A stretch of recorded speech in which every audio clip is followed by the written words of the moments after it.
Magluluto ko ng paborito nating mga Pinoy, pansit. Ayan, mikos-mikos lang muna yung mga recados na ahos saka sibuyas. Tapos yung imikos-mikos ay atin yung ilagay natin yung mga dapat ilagay. Yung carrot, tsaka may egg din tayo, noodles, at saka cabbage. Yan, imikos-mikos lang natin ang carrot. Antayin muna natin yung maluto. At imikos-mikos ulit. Yan. Ilagay ang cabbage. May iba't ibang klase kasi ditong cabbage sa Australia. Ayan. Haluin mabuti.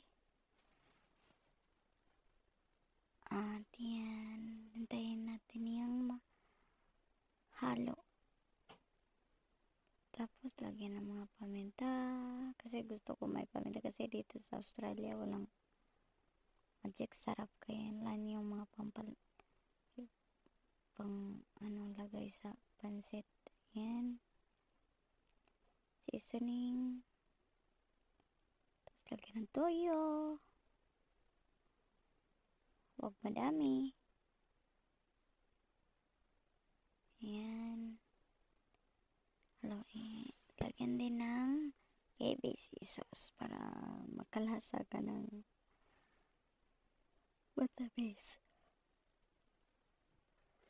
Gusto ko kasi yung malasahan mo yung maliit lang na higaan ng matamis na matamis. Yan. Haluin ulit. Mikos-mikos hanggang sa mahalo. Ayan.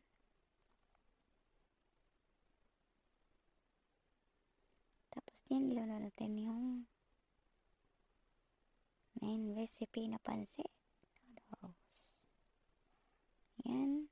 Mikos-mikos ulit. Halo-haloin.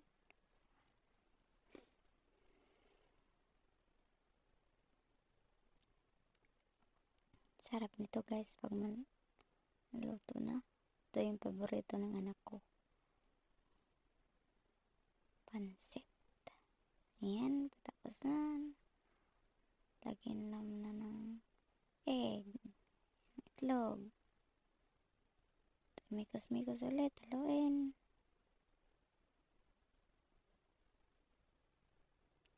Tapos niyan. Kakain na kami ng anak ko.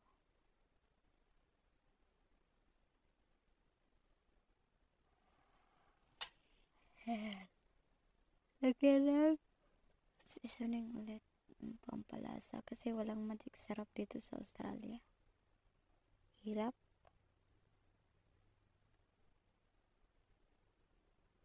Ayan. Mikos-mikos ulit hanggang melted. Seasoning. Tapos na yan. Ready to eat na. Paki-like and subscribe pala guys. And share. Don't forget to subscribe. Thank you so much. Kakain na kami yan. Yung anak ko kumain na. Yan.